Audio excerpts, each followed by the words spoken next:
All right, guys, let's talk about Call of the Wild, which came out this past week. And I have not seen any iteration of this movie that has been made before this. I know there's one with Charlton Heston. I haven't read the book. I know this is based on a book. Have know nothing about the source material at all about this movie. And this is the first movie since Disney has bought Fox where it's called 20th Century Studios instead of 20th Century Fox, which is very at first strange because of course you're gonna have to get used to that title card. But the movie itself, it's the movie is based on, like I said, a book, and it's got other iterations in film, and it is about this dog that goes through this journey of meeting all these different people, and most notably meeting this character who Harrison Ford plays, and it's just about the dog going on an adventure, and that's pretty much the story. It is the Call of the Wild. Like, this dog goes, he sees signs of animals, and he uses that to his advantage, and that's pretty much the story. The story is that. Now, I'll give the movie this. I thought that the movie was really pretty. I thought it was a pretty movie, and I thought that Harrison Ford is really good in it, and I liked that he is, because I would have expected grumpy old Harrison Ford to not really care about a movie like this. Like, I just feel like he wouldn't have cared, but I feel like he did a good job in the movie. I just felt like he could have been more cynical about it. But I really did think he was good in the movie, and I liked him a lot. And I liked all the actors in the movie. And so the movie's pretty. It's got good actors. The performances are good. Um, the guy from Beauty and the Beast 2017, Dan Stevens, he is really, really, really scary. And he's the villain, one of the villains of the movie. And he's really effective.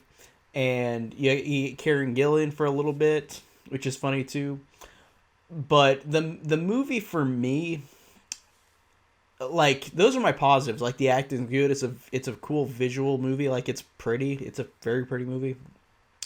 But the only things I have that with me are I just kind of got bored watching the movie. I never was fully invested until the end. The ending had a good, effective, like, climax where, like, you watch this thing happen and it works. It's effective. It shows this dog really went on a journey, and I like that and appreciate that. But the movie, like, there are moments where I just kind of was sitting there like, this is fine. It's totally fine. It's totally watchable, but it's not one that I am gonna go back to and watch again. Like, I liked it okay. I thought it was solid, but it's just not one that I really will remember much from, besides it being a pretty movie.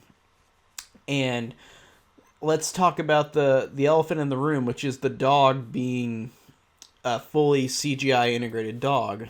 And whenever I heard that, I was thinking, oh, this is gonna be like Airbud or Snow Buddies, like that kind of thing, where, like, the later Airbud movies are like fully CG animal where they do like wacky things. And this dog did that, but I didn't really feel like it crossed the line as much as a movie like those, where, like, those are way too childish. And this has childish moments, of course. It's like silly because it's a CGI dog doing all this stuff. But I feel like he's more embedded in reality than those, even though he does, since he's animated, he does make human reactions that a dog won't make. So I could see why people got annoyed that there wasn't a real life dog in this movie. But I still thought that, despite that, I thought that the dog gave a lot of emotional range for being a CGI dog, and I thought that it worked, just pulling you in, even whenever the dog has silly moments, like something out of those movies where, like, he's just causing all this trouble. It still works. I think it still does for the most part. It's an obvious CGI creation. Like, you can tell that this isn't a real dog, even though there are a couple moments where he looks totally serviceable, like as a real dog. But then there are moments where, oh, he's doing stuff that a real dog wouldn't do, or emotion on his face. So it's not like it's a negative for me, but it's interesting that they went that route.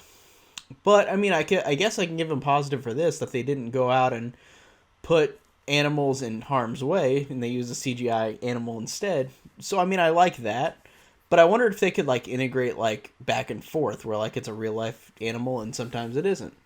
But it's not like a big problem for me. It's just a little nitpick that like it's a CGI dog. It's there for the kids. It's a kids movie. It's not trying to be like it's not trying to be a super serious adultly grounded movie. Like it's not trying to be that. And I heard the book is dark like that. I heard the book is very dark and not like this, and this is more kiddified, which I haven't read the book, but I thought that this movie overall I thought was so totally serviceable and fine. Like I enjoyed it for the most part. It's not one that I'm gonna rewatch again, but I think that as is, it's a pretty movie with good performances, and it's basically that. Like it's totally serviceable and fine, and I had an okay time with it. Hey guys, if you like this video, consider checking out my other content. I review a majority of films that are pretty recent and also older films and mostly horror as well. Horror is my favorite genre, so I expect a lot of horror. And check out all my links down below. I have a link to Patreon. I have a link to Instagram, link to Twitter, link to my Facebook group, Horror Enthusiast 101, and to my own personal Facebook page, CDR Movie Reviews. And thank you for anybody who watched this video. Thanks for watching.